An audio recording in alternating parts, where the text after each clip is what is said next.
What is up, though, Lions fans? It's your boy, Motor City Don P. We are back here once again, and you all already know what time it is. It is time to bust that rhyme. It is time to talk about some stuff. And what is the stuff that we are going to be talking about today? Well, 1 second.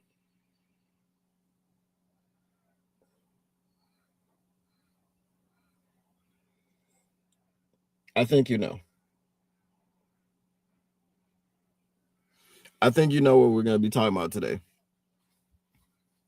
But before we get into what we're going to be talking about today, one thing is for certain, and three things are for sure when you see me in front of TV. Number one, the Motor City Cats are indeed back at it.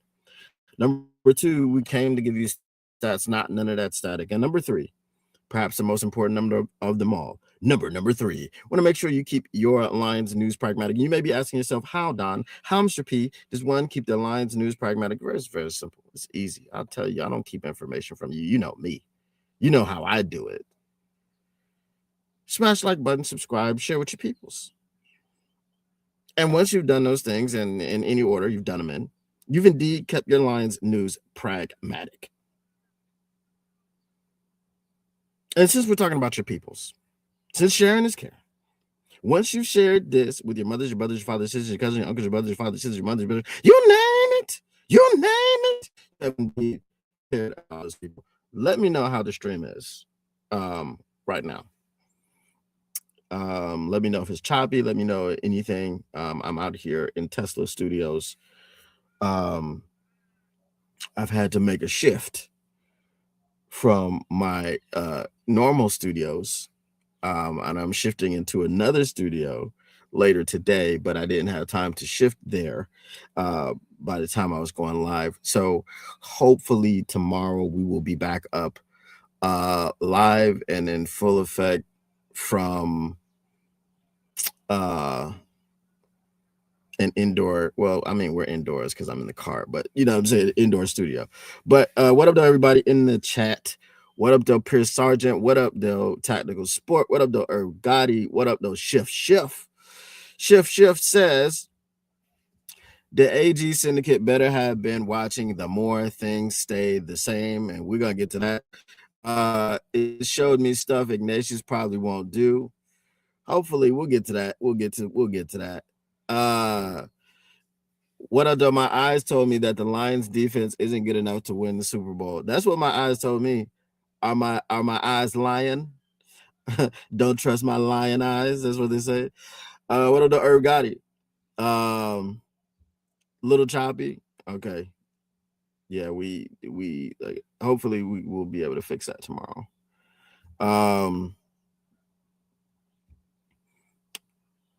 Okay, we can work with it. All right. Cool.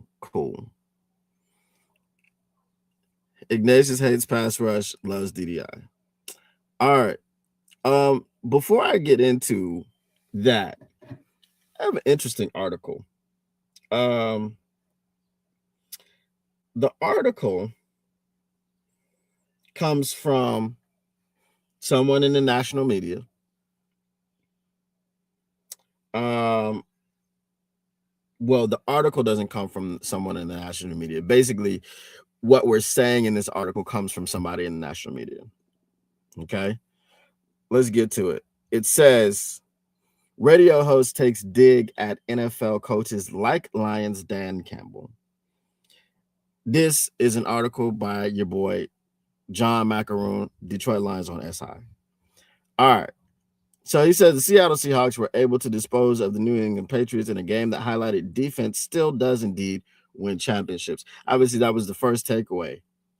I saw I think it was Woodward Sports had a tweet out there, and they said after watching this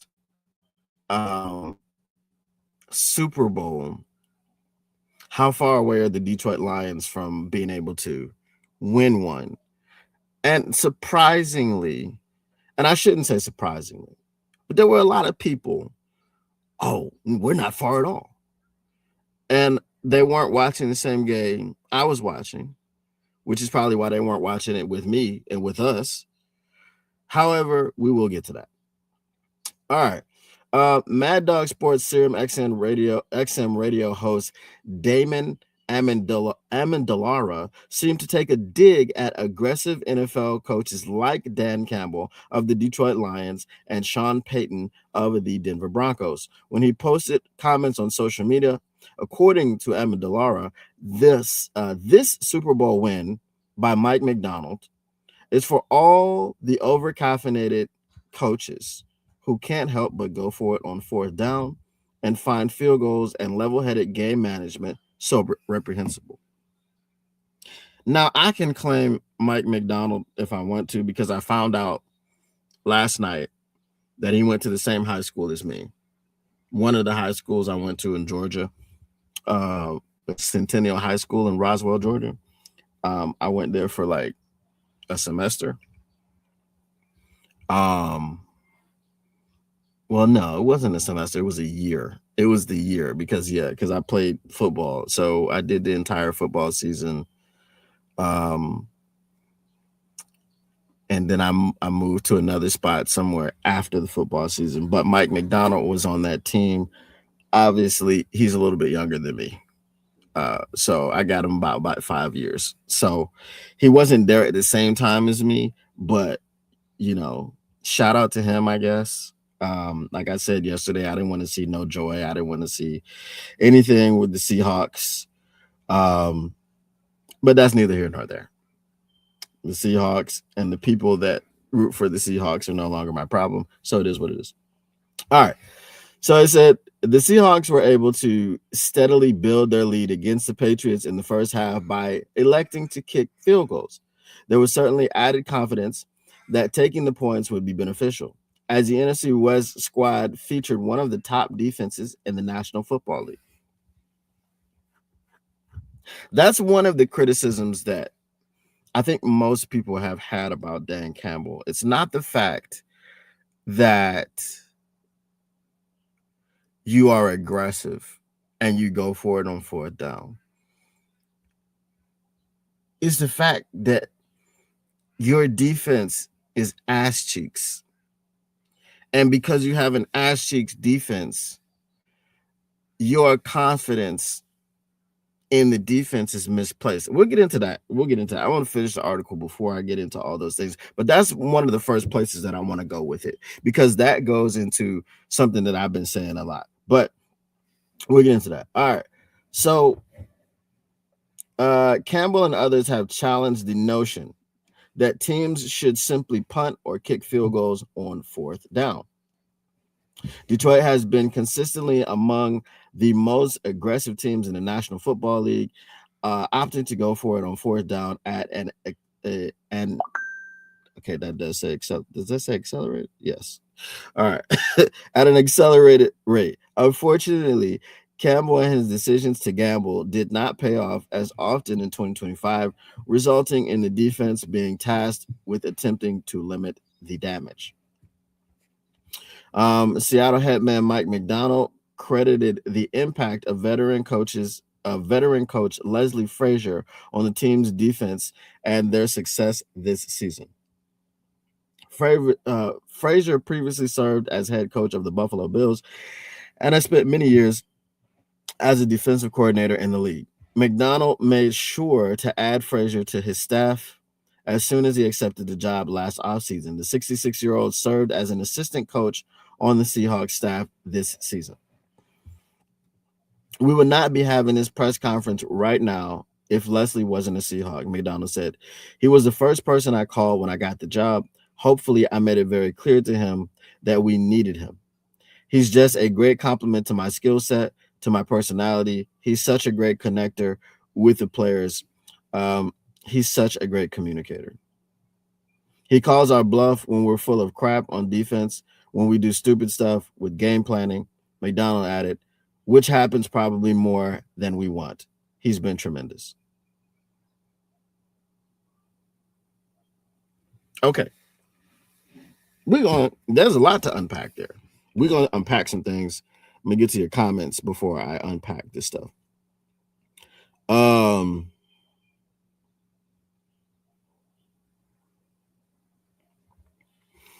Said, here's the big question. If Devin Witherspoon was there at 6, do we still have Gibbs? No, because Okay, I can't answer that question truthfully because I don't know the truth. I was told that Devin Witherspoon was the target at 6. I was told that they wanted Devin Witherspoon. That's what I was told. But in that same draft, that you could not get Devin Witherspoon at 6, you were totally content with taking Jack Campbell at 18 right after Christian Gonzalez went at 17. Jack Campbell is a stud. He's an all-pro linebacker, first team all-pro. I'm not taking anything away from Jack Campbell. I'm not saying Jack Campbell was a bad pick. I'm not saying I'm not happy to have Jack Campbell. This in no way, shape, form, or fashion has anything to do with Jack Campbell. This has to do with someone claiming to be a DB snob and being happy that you allowed Christian Gonzalez to go. Right? It was, okay, yep, Jack Campbell in the war room. Because remember, recently I went back through all of those inside the den situations. Jack Campbell, all right. You know,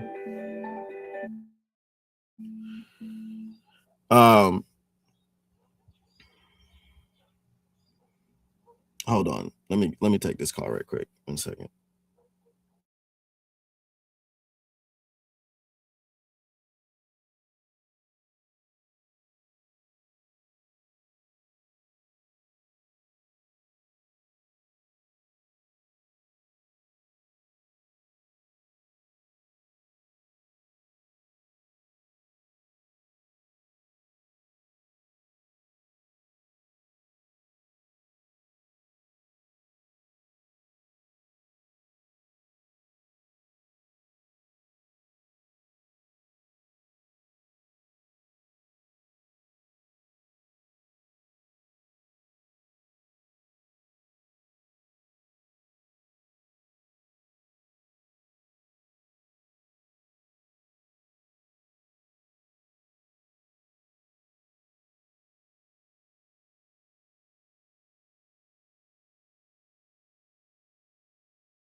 All right.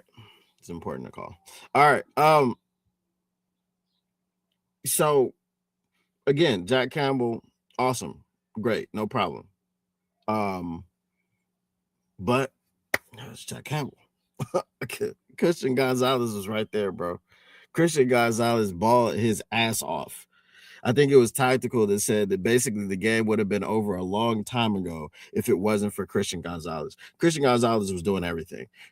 Christian Gonzalez, you couldn't get a ball in on Christian Gonzalez. My man had his hand on so many balls, pause, you'd have thought he was at a Diddy party. Pause. Okay. You know what I'm saying? He had everything going that game. I mean, he had the smile on his face because he was like, oh, you thought you could get me? Please, bro. He said, you too little. That's what he was saying to Sam Darnold with that smile on his face. You too little. Oh, you thought you was gonna fit it in down here? Nah, player. Not today. Not today. Okay. Ain't nobody got time for that. Anyway, so this is what Christian Gonzalez was bringing to the table, and you could have had him. The backfield of Christian Gonzalez and Carlton Davis could have been on your team still this year. They definitely would have been on your team last year. Okay. You still have Jahmyr Gibbs. You just don't have Jack Campbell. And Jack Campbell's awesome. And Jack Campbell is one of the guys that you need. But you need one of Derek Barnes or Alex Anzalone in the modern defense. And you don't need both of them. right? So the fact that you re-signed, you extended Derek Barnes when you did, you gave him that deal. Maybe that wasn't the greatest deal that you should have done, because this scheme is really outdated, and we'll talk about that a little bit later. Okay. All right. Yeah, same draft. Right. Um, I still think that we're about 2 seasons away.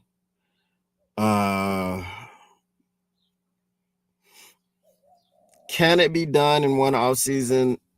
It can be. We'll talk about it. We'll talk about it. Appreciate you, Mr. Detroit City. If Ignatius is here and extended, I say 3. But here's the problem with that.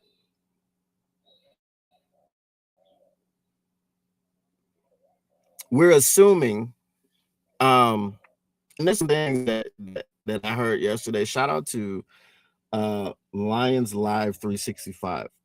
I was about to reach out to him. I want to have him on the show because he's got some interesting points about how he feels about Dan Campbell and Brad Holmes and their dynamic. And I don't want to steal his thunder, and I don't want to act like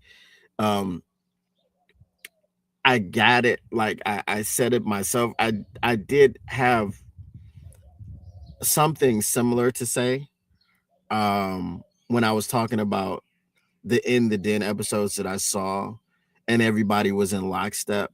But he takes it a step further. So like I said, I'll wait for that, and I'll wait to once I reach out to him. I've had a very hectic. Yesterday was extremely hectic. It was crazy. So yeah, once I reach out to him, try to get him on the show and everything, I'll let him talk about it. But yeah, this defense, this scheme, it needs to change. But the point I was making is, if we're saying 3 seasons, well, we don't know what's going to happen in 3 seasons. This team may look completely different in 3 seasons. No, not completely, as far as your cornerstones are here. The 9 guys that you invested $1 billion in, they're here. They're going to be here. That's not the issue. But Kirby Joseph, we heard from Dr. Chow, and he said what he said about his knee, and you'll be lucky if you get any time out of him from these next 2 years. And then of course there's an out in the contract at the end of this coming season, which means Kirby might not be here in 2027. You know what I mean? You want him to be, and depending on his knee, if he is on the team, it might be the last year for Brad and Dan, or Brad, right? Because it may just be time to cut bait. And if they do what they always do and give people too much time and move on from people far too late, it might cost them their jobs. And not that they're going to be fired, but 2027 is their last year. So if there's no extension, then you're looking for a new GM or a new head coach, or both. But it just depends. A lot of things have to go wrong for that to happen. But that's what I mean. Like, some of the guys, we don't know what's going to happen with Brian Branch. Sam Laporta, we think he's going to come back and be fine. And it's a back injury. It's tricky. So we don't know if we have 3 years. And then what is the spending going to be? Shout out to the heavyweights. They said basically the difference between the owner of the Seahawks because it was Paul Allen. So I guess it's his daughter or his wife took over. She's 10 times richer than Sheila. I forget which spot she's in, and she's like the number 6 richest owner. She's literally 10 times richer. She's got 20 billion. Sheila's got 2. Which is why I've been telling you guys, Sheila needs to infuse some cash. So selling stake in the team, not controlling interest, selling some shares, selling some stock to get other billionaires in here. You can keep it in the Ford family. You can keep all that stuff. You don't have to sell your father's legacy. You don't have to compromise any of that stuff. Keep it all. Right? All you need to keep is 51% of the team to have a controlling interest. Okay? And I think everybody knows what a controlling interest is, but for those who may not know, you have control if you have 51% of a team. If you have 51% of a business, if it's a partnership, it's not 50-50. The person that has 51% is in control. The person who has 49% is not in control. Okay, so the buck stops with the 51% person. That's pretty much what that means.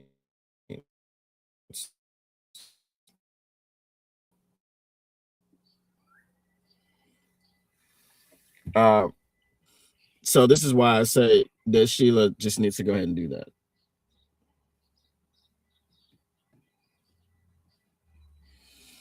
Okay. Yeah, let's move on to the next one. If I could make only one move for the Detroit Lions, it would be to fire Melvin, period. I feel you. But like I said, once I have Lions Live 365 on the show, hopefully, might see some things a little bit differently. We'll see. The offense is fine if we can fix the O-line. The defense is about 2 years and a new scheme away.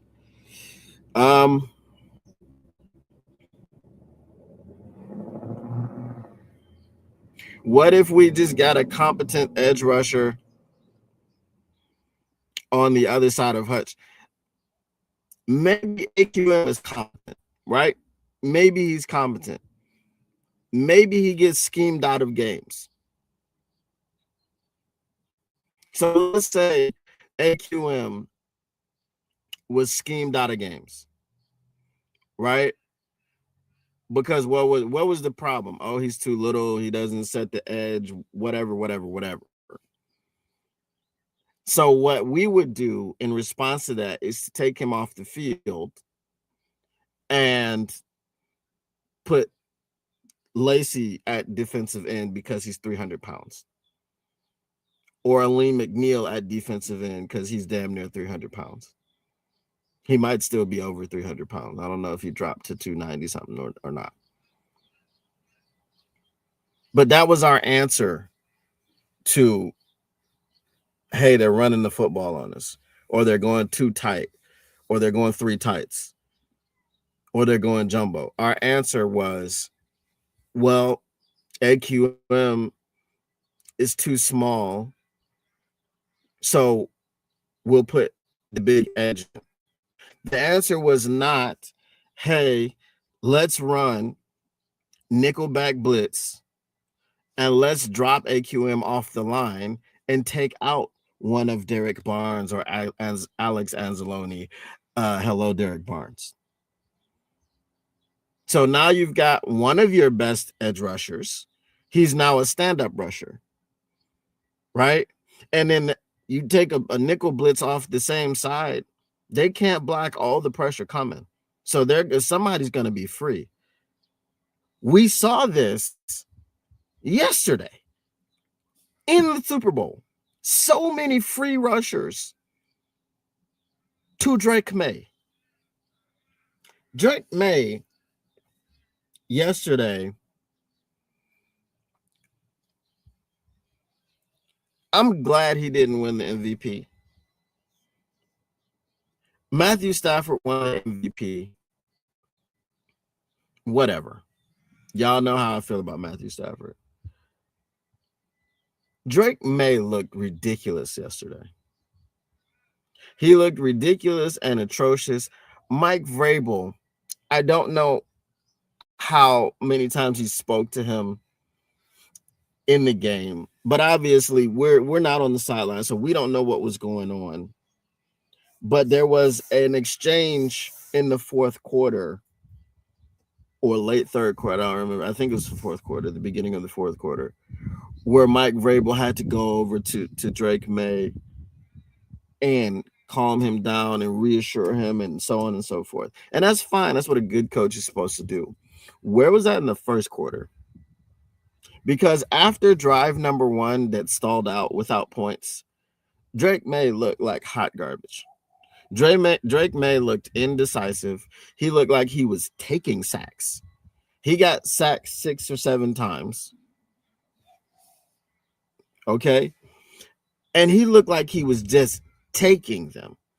Like, I see the rush coming. Let me just put my hand in the back of my center who's getting pushed back and just go down. And what happened to your scrambling ability? Because they called him what? The best scrambling quarterback in the league per the metrics.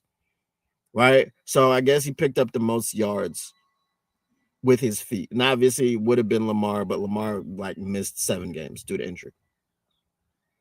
Wasn't Josh Allen, it was Drake May. So what happened to all that? They could have used Hendon Hooker at that point, because Hendon Hooker, we know one thing Hendon Hooker wasn't afraid to do, and that was run the football. He was afraid to stand in the pocket. He was afraid to scan the field and read the defense. He was afraid to do all that, but he was not afraid to tuck it and run. He had the happiest feet of any quarterback that I've seen in recent years. Oh, his feet were so happy. He should have been in the movie. Happy feet. So the defense was outstanding from Seattle, but so was the defense from the Patriots. The difference between the Patriots defense and the Seattle defense is that Sam Darnold was escaping the rush. He was slippery. Pause. So many times I saw him in the clutches and in the grasp, and he should have been sacked. He should have been sacked 7 times.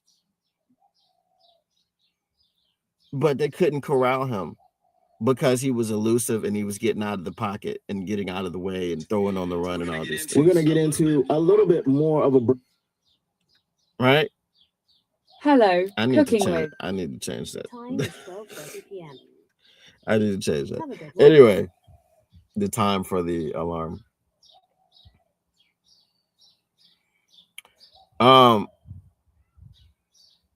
But Sam Darnold was making plays. He was elusive, and Drake May was just collapsing under the rush. Drake May had a few runs, but I would say Drake May, the moment was too big for him, as we said yesterday. Let me get to some more of your comments. Make that call, Dan. Oh, Don. Was that Dan? No, it's Dan. Okay, yeah. Over here look like that. That's also what doesn't make sense to me. Gonzo not being on the board. I was told that Jared Goff can win a Super Bowl just because Sam Darnold.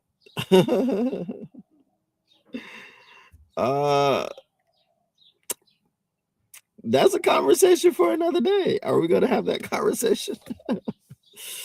If Witherspoon was on the board, then Gonzalez was on the board. It doesn't make sense to have one without the other.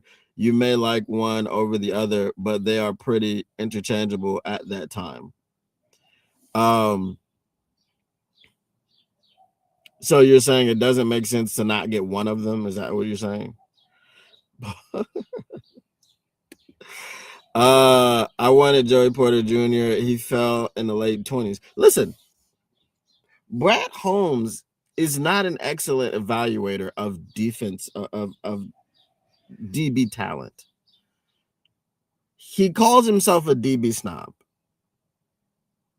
How? You reached, listen, I've been a defender of Terrion Arnold, and I will continue to defend him because I can see that he has the skill set. I can see he has the ability. I can see he has the technique. I can see it all there. Yes, he has to, and he's done better with being less handsy and less tuggy and holdy. And obviously, the referees adjusted slightly to the way that he plays and things of this nature. The fact that he could breathe on a wide receiver in his rookie year and get flagged was ridiculous. There were a lot of flags that shouldn't have been thrown. We're just gonna keep it a buck on that one.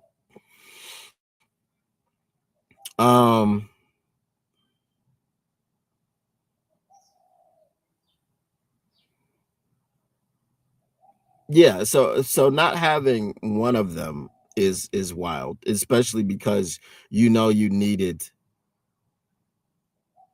DBs. So yeah, it was ridiculous. What up though, Brenda Witt? A pick or two before Laporta. Yeah.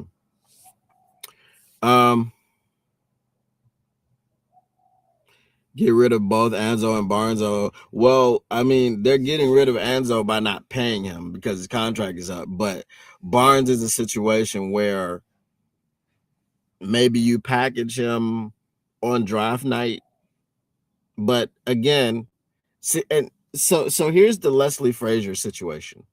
Leslie Frazier came in and called the coaches on their BS, called the defense on their BS, all this other stuff. Who does that for Dan? Who does that for Dan? Because Derek Barnes is there because Kelvin Shepard said it was a non-negotiable. He had to have Derek Barnes, just like for whatever reason he had to have Tyler Williams. Not an edge. He was in the draft room, in the war, like not the draft room.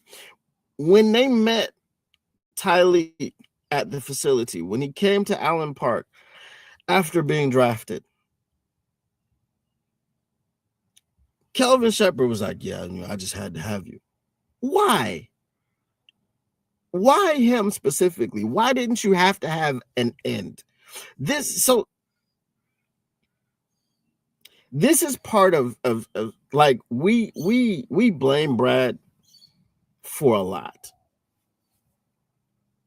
And I'm not going to absolve him of anything.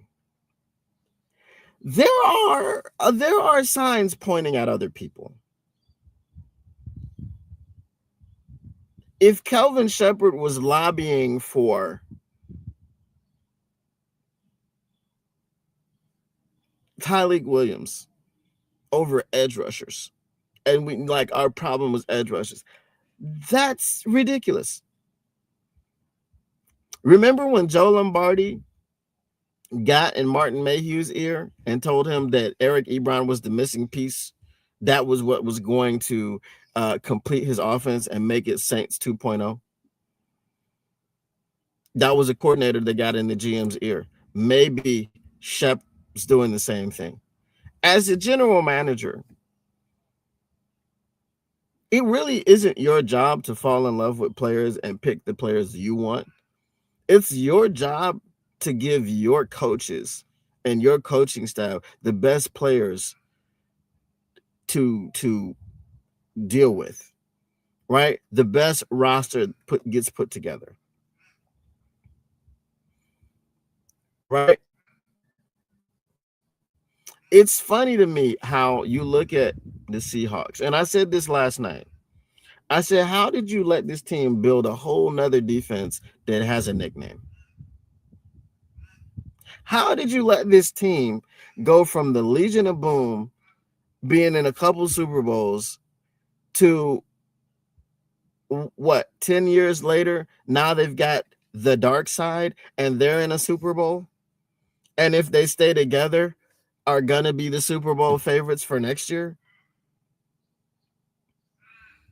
And if you don't solve them, figure out how to beat that defense, they will win the Super Bowl next year again, back to back. How do you let this team build a defense like that after having one before?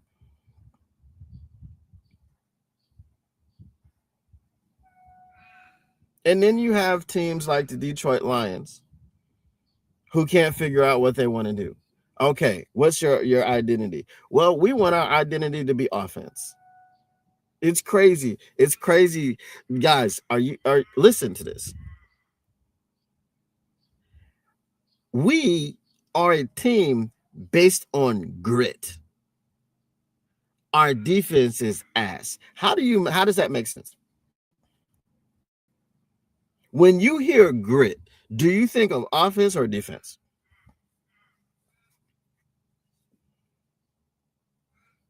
You don't think of a offensive grit, get it out the mud grit. The only thing that you could think about with that situation would be smash mouth football. And I guess they could say grit for the first couple of years or first few years because we really were playing smash mouth football. We really did run it down your throat. Anybody remember Monty in the LA game where we just ran it down their throat with David Montgomery all the way to the end zone in overtime? We remember that, right? So maybe that's what they mean by grit. Smash mouth football. Damn, defense be damned. I don't know. It doesn't make sense.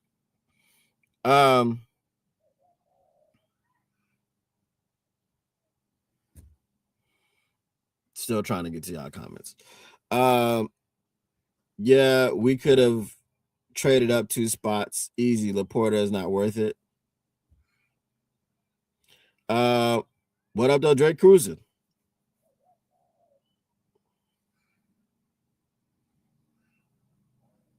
Okay. That's good, man.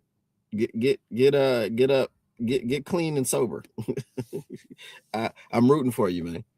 Laporta by himself, no, but Gibbs and Laporta is hard to give up for me. Yeah, I can feel that. Melvin trades bag of picks for Tesla and trades up for others, but solid guys like Joey Porter Jr., Jackson Powers Johnson types fall every draft, and Melvin turns the other way. That is factual. And then you probably don't have the ammo to get Branch at that point. Right. Don't play possum, kangaroo, sibling shut up. All good, bro. All good. We could have won Super Bowl if Melvin didn't mess up picks. We had guys fall in every draft at positions of need, and he ignored and chose broken parts and projects. I did again, and that's something I will never understand. But if you go back to, and this is why I kind of look at Dan a little bit sideways as well, give him the side eye, because if you go back to the situation where Brad Holmes said me and Dad had such a conviction about Broderick. Why? Why were you convicted about Broderick? You should have been convicted for robbery because you robbed this franchise of the ability to compete with that guy. Personally, I'm more worried about Brock Wright and his neck. So not to sound callous, but I would think that Brock Wright is a little bit more replaceable than Sam Laporta. So we have the best injured safety duo in the league. I'm all in on drafting AJ Hawkey, Kirby clone. Speaking of the draft, guys, if you have not gone to themockmachine.com, please go. Please sign up. It's free to sign up. Try out the GM mode, man. Put your GM hat on and do what you got to do. Sheila Fordham is worth $2 billion. Wow. Yes. See, I'm way behind on y'all comments. Defense. That's what you saw. Yep. Lions just got to find a way to keep their core healthy in December and January. Yeah, and get a couple more pieces. Melvin is a joke show until he actually makes moves for us to win now. I'd be willing to send money from my paycheck every week to get him out of town. I would not. Still need a cornerback, DT, safety, and linebacker, although I think we will need to run nickel. In that case, we need 2 safeties. And yeah, we should be running nickel. 2 great defenses, 1 average offense, and 1 bad offense. That's what your eyes told you, and they were correct. Oh, Don, I was saying, Dan, make the call for Leslie. Yo, yeah. I don't think you're going to make the call for Leslie Frazier. I don't think he's leaving unless we're going to try to trade him. They won't re-sign K9. I'm not worried about Seattle. Screw them. They lose their OC and K9. Watch them fall hard. Yeah, isn't it Clint Kubiak? Isn't he taking one of those jobs, or maybe he didn't? When I think of grit, I think of sandpaper. When I think of grit, I think of Uncle Ben. Smash Mouth football used to be about the ground game. Right, and we did have that before. Smash Mouth went away when Frank left. That's true. Yeah, our defense is nothing but Hutch, 2 great safeties when healthy, and a bunch of unhealthy players and a bunch of inconsistent players. Facts. That was me. The fix was in is what my eyes saw. I saw one defense be better than the other and one not better than the other. I think the defenses on the field were very comparable. It's just that one team had Drake May, who looked like he was seeing ghosts like Sam Darnold used to. You know, Sam Darnold beat the allegations, bro. So shout out to him. Shout out to Sam Darnold and beating the allegations. All right. Now that I've gotten caught up on your comments, Patriots were non-competitive NPC. May was hurt. How? May is hurt. Well, he wasn't hurt yesterday.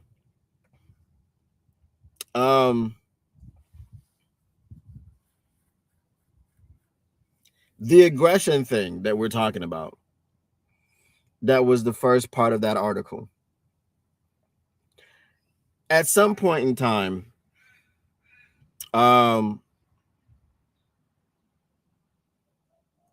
like I said, I'm not able to understand the aggression of Dan Campbell with this type of defense that we have. And I know they step up here and there, but he's been doing that from a long time ago, since we didn't have any semblance of a defense. And he was saying, I trust our guys. Why do you have so much trust in these players? This is the thing that we have to why is there so much trust in players that don't perform? Why is that?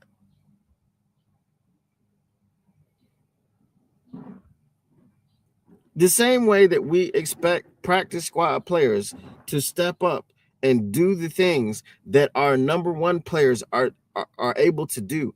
It doesn't make sense. Dan Campbell may be a little bit too emotional. He may be trying to manifest things,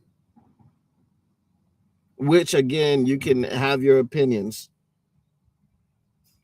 But if manifestation was something that everybody could do, then there wouldn't be. I mean, if all you got to do is think it and it's there wouldn't be any poor people. But I mean, you can't manifest a defense. You can't just think that Thomas Harper is as good as Kirby Joseph and it be true. You can't just think that Daniel Thomas can do the same things that Brian Branch can do and it's true. You can't. So that's the thing. Like, I don't understand what that is about. Define us.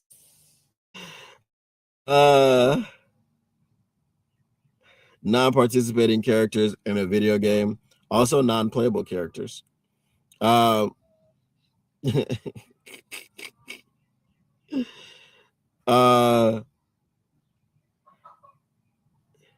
We got the conspiracy theory. Vegas won 99% of the prop bets except for Walker the third 70 yards rushing or under 70 yards rushing. Mike McDonald just put MCDC on the back burner. He did indeed.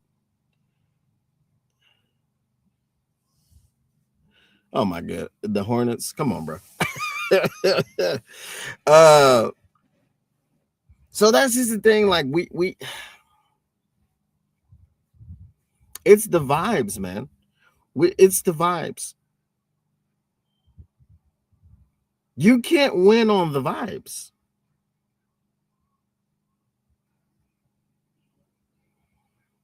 You can't win on the vibes.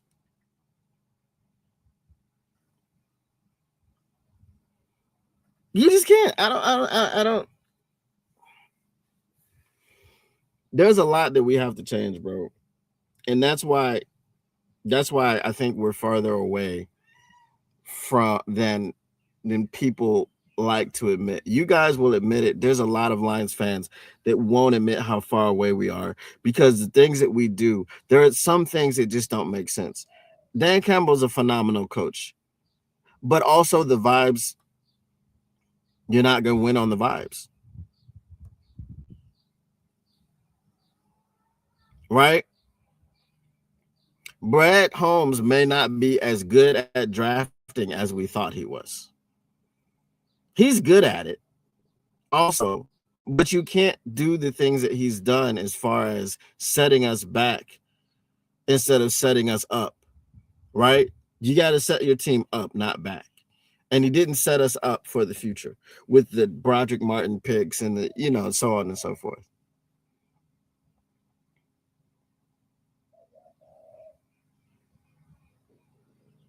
So this is the thing that I'm saying. Like,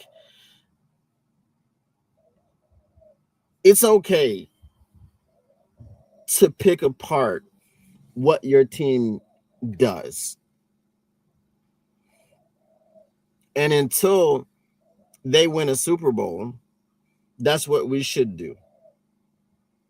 We should pick apart the things that they do that don't work, that they continue to do, and continue to pick them apart because they don't work. Again, the definition of insanity is doing the same thing over and over and over again and expecting different results. What did you think was going to happen by signing Marcus Davenport? Right? One thing is, and this is, I'll say this, and I'm directly attributing this to Lions Live 365.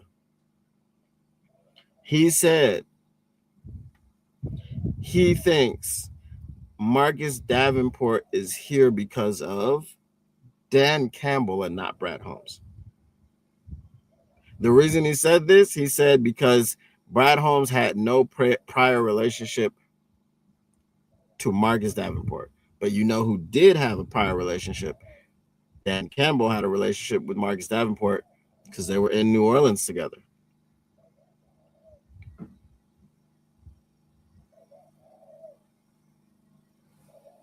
I'm just saying. So, what can we do to get there? The Max Crosby thing is not going to go away until a move happens. There was someone who reported, Pro Football Talk reported that an anonymous GM said that Max Crosby had a conversation with Tom Brady, and he told Tom Brady that he had played his last game as a Las Vegas Raider. Whether that's true or not, again, we played the clip from Colin Cowherd. He had all the opportunities in the world to say he was a Raider for life, Raider Nation, blah, blah, blah, blah, blah.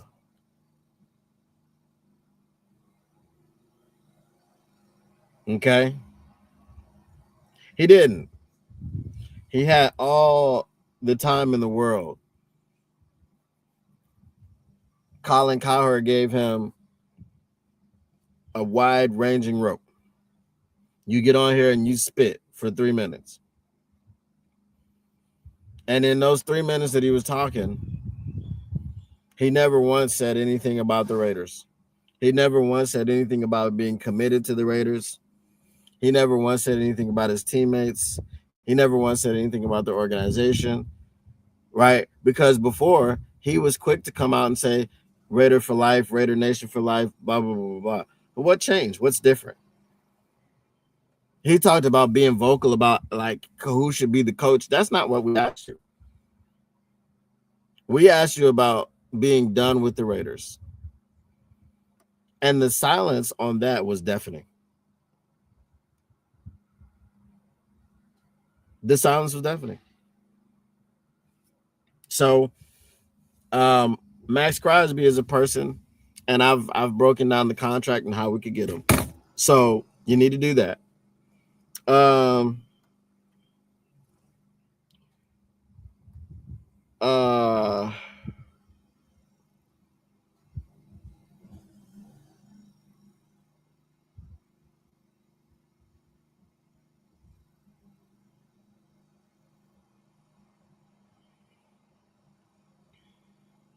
The scheme needs to change.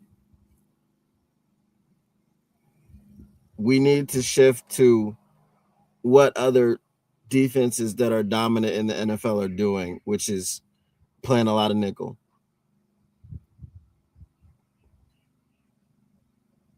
We need to change our mindset on what we think works. Because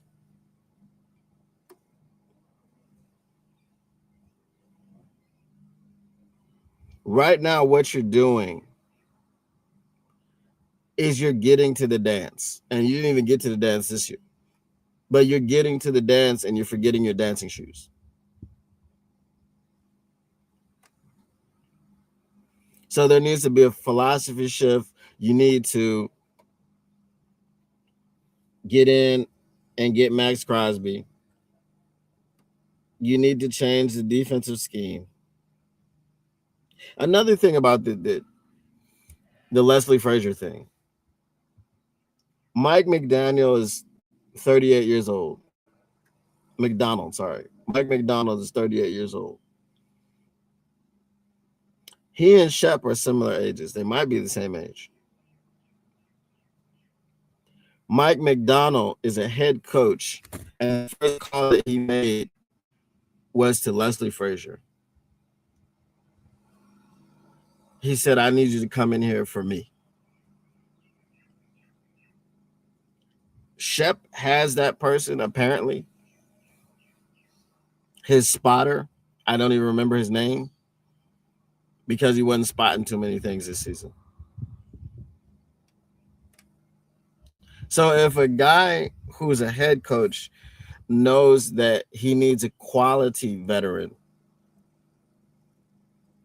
a guy who was a head coach before, a guy who's been a defensive coordinator forever. He knows that that guy can bring value to me and my team and my staff. Then why don't we know the same thing about Kelvin Shepard? Why don't we bring in a senior defensive assistant, a senior defensive analyst, a senior defensive anything to help him out? The guy that was supposed to be watching his blind spots fell asleep. He wasn't that guy. So how do we, change it? How do we do it? All right. So I'm gonna go ahead and get to your comments, but before I do that, you know what we do on this show, boy. We flow, boy. No, I'm just playing. Mailbag. What you gonna do? What you gonna do when they reading you? Cynics, mailbag. Get your mailbag questions in. Get them in. Basket it. Get your mailbag questions in while I read through these comments. And we'll see what we got.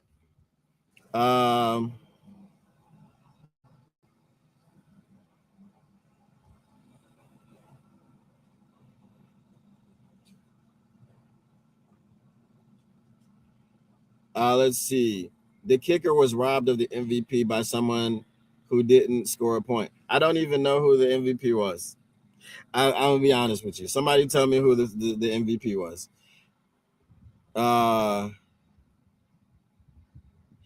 And from someone who didn't score a point, I'm thinking is Kenneth Walker.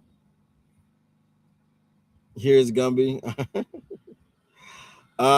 Imagine that Super Bowl victory by taking the points at every opportunity. Facts.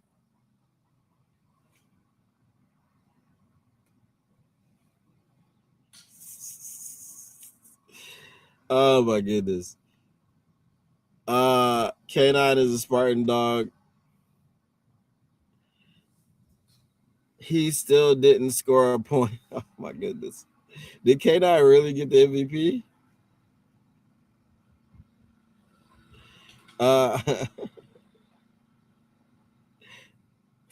Bro, I'm not I'm not reading any of that stuff, bro. That's crazy. Melvin is a punk. He won't even sign an AJ Espinosa or Joey Bosa for mid-money SMH. AJ Espinosa. I mean, he's got to do something, bro.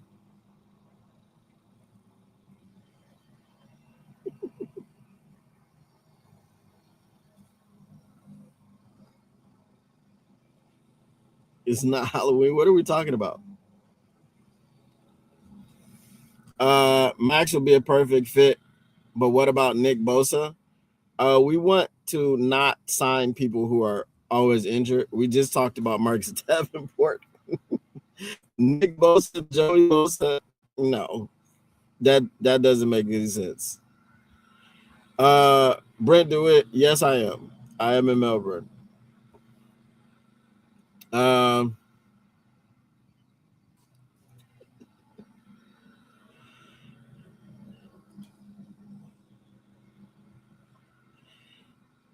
Oh, it was K9. That's crazy, bro.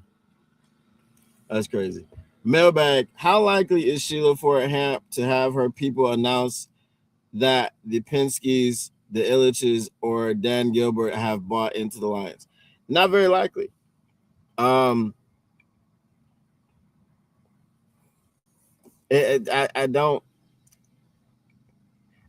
When you're Jeffrey Lurie and you have multiple Super Bowls as an owner, and you do it, and you're already richer than Sheila, I don't know what to say. I don't know what to expect. I know you can do it because others have done it. Mark Cuban did it, but I think he sold his controlling interest, so he's not the principal owner anymore, but he still has stock in the team. So I don't know. It's not likely, but why is it not likely? That's the thing. What are we holding on to? Mailbag, how much of Jared Goff's current contract is going to get restructured to help the Lions acquire additional talent through free agency? I would say the whole base salary for this year needs to get restructured. That clears up like 60 something, 70, 60 something million in cap space, I think.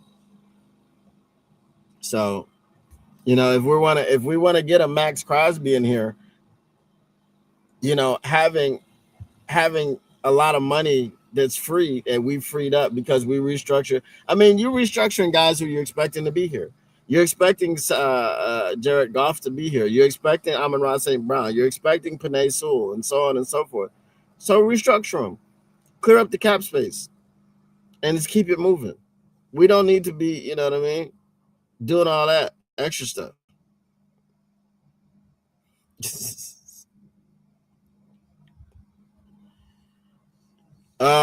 Mailbag, do you think Terrion Arnold watched the Super Bowl to study the corners on the NFL's biggest stage? Possibly. I don't think that Terrion's issues are anything skill-based. I think Terrion's issue is not confidence, whatever. This year was year number 2, and he got injured. That's it. That was his situation. I think his confidence was growing. He was limiting the penalties, the personal foul penalties, the pass interference, all that stuff. Holding. He was eliminating a lot of that stuff. He just couldn't stay on the field. I think, didn't he hurt both shoulders or something? Bosa played 15 games this year, 14 last. Over that stigma. Which Bosa? Joey? Because it wasn't Nick. Nick was lost for the season. But if you go back to Joey Bosa's times injured, it's a lot of games. We did that like last offseason. We looked at it.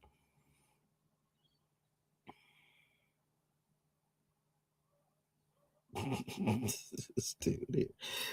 The Illiches are not going to buy into the Lions. Hell, they don't want to pay Scooble. That's also facts.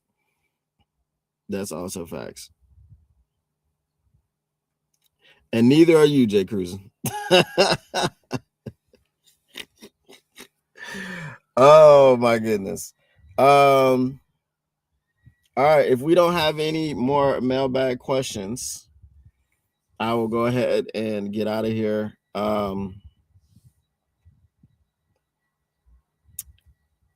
Like I said, kind of moving into a new place. I'm actually at the new place now, outside, because I don't have anything in the house yet. So yeah.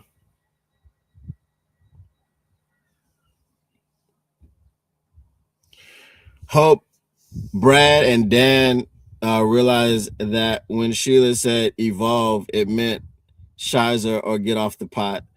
Think they're both on notice. I would say Brad is more on notice than Dan. I think Sheila has an affinity for Dan. But who knows? Who knows?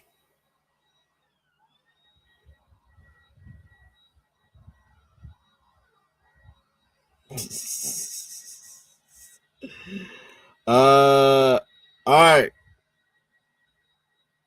I'm gonna go ahead and head on out and get some stuff taken care of. Once again, the Motor City Cats R&D back at it. We came to give you stats, none of that static. Whatever you do, keep your Lions news pragmatic. Appreciate you joining me in Tesla Studios. Again, if you have not gone to the mock machine.com, please do that. Please go to the mockmachine.com and let your imaginations run wild. See what you can do as far as getting the Lions back to prominence in one off season. Let's see what you got. I do have to. Yeah, I do have to make the ability to put reports in. Like, so what was your report? Who did you sign as a free agent? Who did you draft? All these other things, and we can. It's just like the mock draft stuff, but we'll be able to like, save it, screenshot it, whatever, and then we could talk about what we did in free agency, stuff like that. So that's the thing. All right, we're out of here, guys. Peace.